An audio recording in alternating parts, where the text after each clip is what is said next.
A useless wife like you who can't even have a child or cook is nothing but a burden. When I had a miscarriage, my domineering husband treated me coldly as though I were a servant. He took me with a high fever of 104 degrees Fahrenheit and drove me to a remote mountain area. You'll infect me, so don't come back. In the midst of a high fever, I was left alone in the deep mountains. How many hours have passed since then? No cars passed by. I lay on the cold asphalt, closing my eyes. I thought I wouldn't make it like this, my feverish body floating in delirium. Then, right in front of me, a car stopped. What's wrong? Are you okay? Wait, you're... The next day, my husband appeared in my hospital room, his face pale, trembling. My name is Maria, 30 years old, and I'm a housewife in my second year of marriage. My husband, Silas, is an office worker, and we met through work. From the moment we met, he pursued me aggressively, and I was swayed by his passion, and we started dating. During our marriage, when we went to visit his parents, his kind-hearted parents welcomed me. Oh my, what a lovely young lady. I never expected Silas would bring someone like you. With a smile, my mother-in-law continued speaking to me, and my father-in-law addressed Silas. From now on, do your best to make Maria happy, all right? Silas replied confidently. Of course, Mom, Dad. I'll make Maria happy. At that moment, Silas seemed somewhat proud. After marriage, due to Silas's strong insistence, I ended up becoming a full-time housewife. Honestly, deep down, I had hoped to continue working even after marriage, but Silas told me this. Wouldn't it make me look like a useless guy if my wife were to work? Besides, I want you to take care of everything at home. He may be considered manly, but he held somewhat old-fashioned views. Perhaps it was because he had seen his father work for a big company and support his family. However, the personality he once considered mainly changed to a domineering one after marriage. He never lifted a finger to help with household chores and would even criticize my cooking. Still, I felt indebted for being allowed to be a full-time housewife, so I obeyed without opposing him. Furthermore, I often accompanied Silas when he wanted to go back to his parents' house and visited them many times. His parents-in-law were very nice people, so it wasn't too difficult. Observing the situation at Silas's parents' home, I noticed a few things. One of them was that he seemed to have a strong attachment to his parents, both his father and mother. While he didn't openly cling to his parents, he had a strong need for their approval. He would eagerly share every little thing like I got promoted or I was praised at work. If his parents say something like, "Wow, that's impressive," or "Well done," he would be in a good mood all day. Anyway, Silas wanted to be loved and acknowledged by his parents. He's a domineering husband and has strong affection for his parents. Despite this aspect of his personality, our early married life was relatively peaceful. Around 1 year after getting married, a significant event occurred that brought about a big change in our relationship. I discovered that I was pregnant. When I shared the news with Silas, he was overjoyed. You did it, Maria. Now we can show Dad and Mom their first grandchild. Even at a time like this, you're thinking about our parents, huh? Even though I had such thoughts, seeing Silas frolic like a child still made me genuinely smile. But Silas, I'm still in the early stages of pregnancy and we don't know what might happen. Let's wait until the stable period before informing both sets of parents. Upon saying that, he replied, All right. Feeling relieved, I thought everything was settled, but the next day I received a call from my mother-in-law. Congratulations, Maria. I heard you're expecting. How are you feeling? Huh? How did you find out, Mom? Why, Silas happily told us about it. Your father-in-law is overjoyed too. I warned Silas about it just yesterday, but despite stressing the importance, I found myself secretly frustrated. Anyway, congratulations, Maria. If there's anything we can do for you, just let us know. Thank you very much. After saying that and hanging up the phone, I couldn't shake off the feeling of uneasiness. As soon as Silas returned home from work, I immediately confronted him. Hey, Silas, did you talk to your parents about my pregnancy? I told you not to inform them yet because it's still early. What? Is that such a big deal? It's not a problem, right? It's a joyous occasion after all. But more importantly, I want a boy. I want to raise a fine young man, just like my dad raised me. You're getting ahead of yourself. In front of the jubilant Silas, I couldn't say anything more and remained silent. 2 weeks later, during a visit to the gynecologist, a shocking truth was revealed. They couldn't detect the fetus's heartbeat. In other words, I had a miscarriage. Miscarriages are common during the early stages of pregnancy. Although the doctor says so, I couldn't stop my tears. The next day, I underwent the procedure and returned home for a while.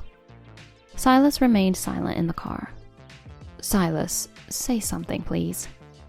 Upon returning home, I felt anxious about Silas being silent, so I tried talking to him. However, Silas glared at me and uttered these words. Can't you even carry a child properly? Huh? It's probably your fault anyway. That's why the baby didn't make it.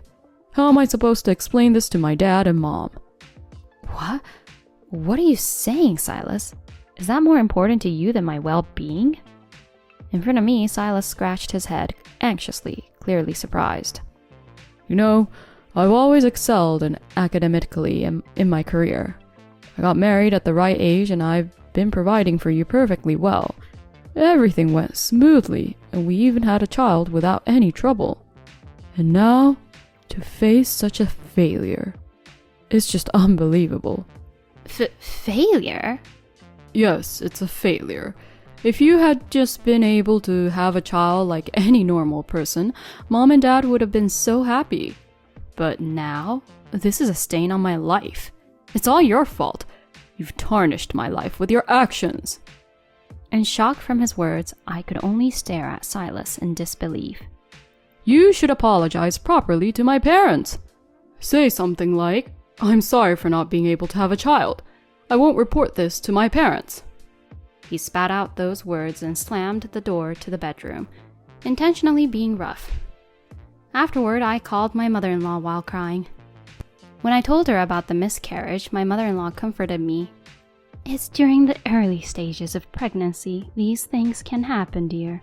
We'll try not to worry too much, Maria. Take care of your body.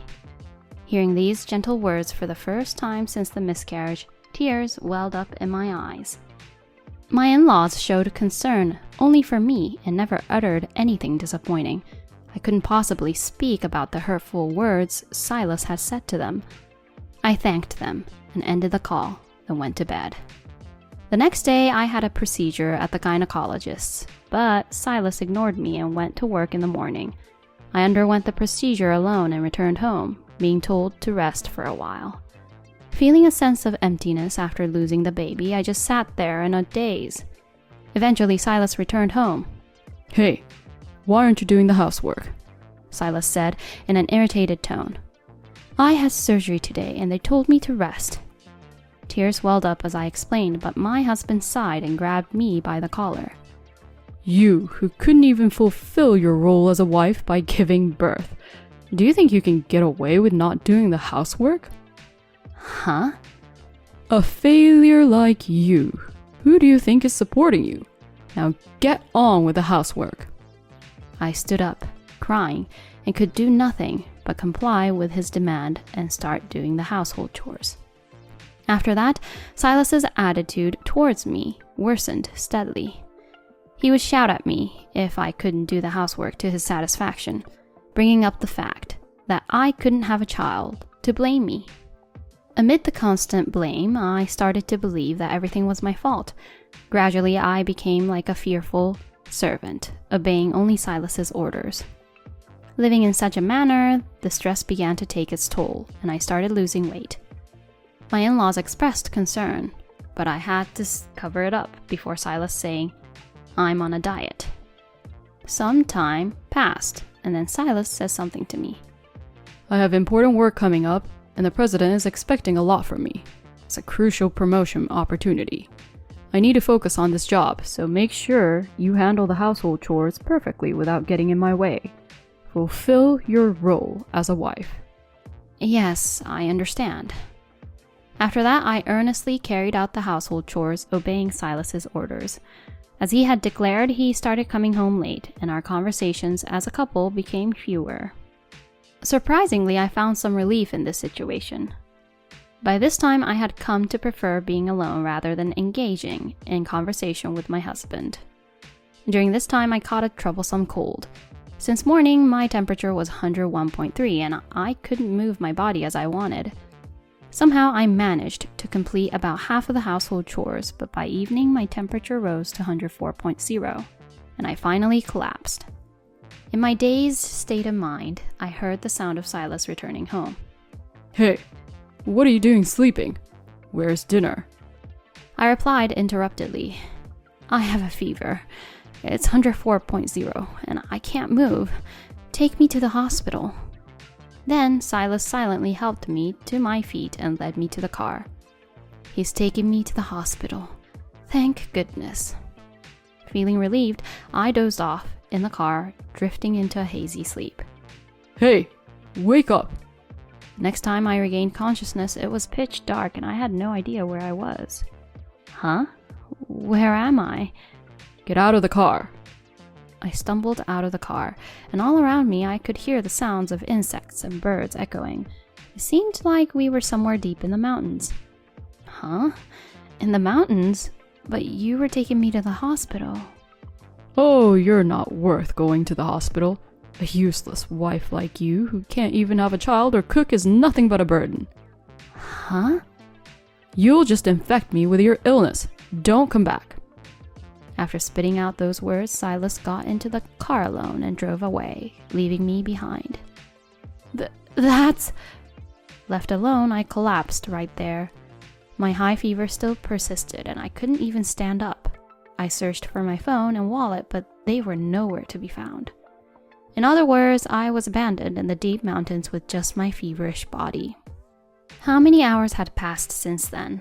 And there were no passing cars. I lay down on the cold asphalt, closed my eyes.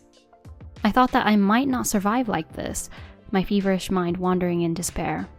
In that moment, a car stopped right in front of me. What happened? Are you okay? Wait, you're...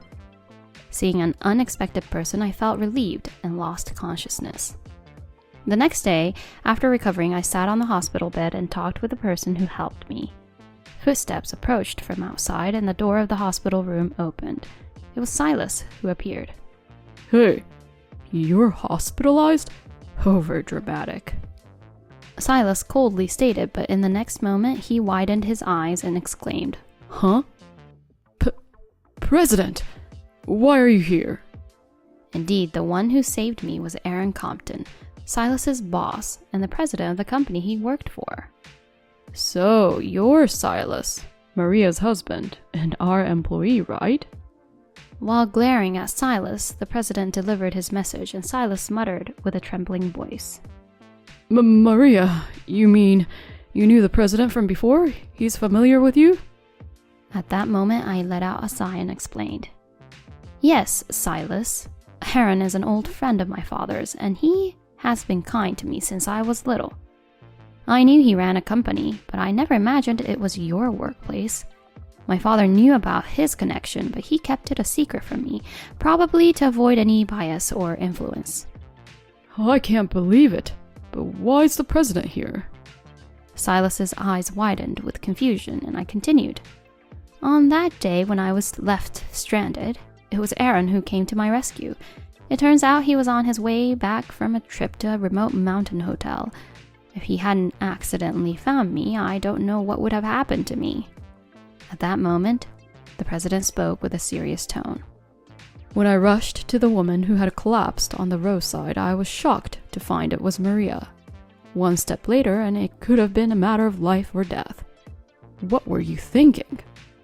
Upon hearing this, Silas turned pale and clearly began to panic. No, it's not what you think, President. I didn't abandon her like that. Silence! The situation is obvious. Don't try to make excuses now. The president continued with a composed tone. Maria is also an important person to me.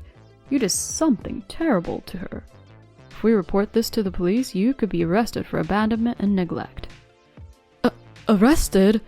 Yes, and I can't keep someone like you at the company either. I will reconsider your future at the company. That's... As Silas collapsed to his knees, the president glanced at him and then nodded at me as I lowered my head. He then left the hospital room. I'm going to be fired? Muttering to himself, Silas seemed lost, so I spoke to him. They'll be here soon. Those people you love so much. Huh? Just as Silas raised his head, footsteps could be heard from outside the hospital room, and the door swung open with great force. Silas! This foolish son of mine! As soon as Silas's father entered the hospital room, he didn't give him a chance to respond and delivered a powerful slap. Maria, I'm so sorry for my son's behavior. On the other hand, Silas's mother came to the bedside and burst into tears.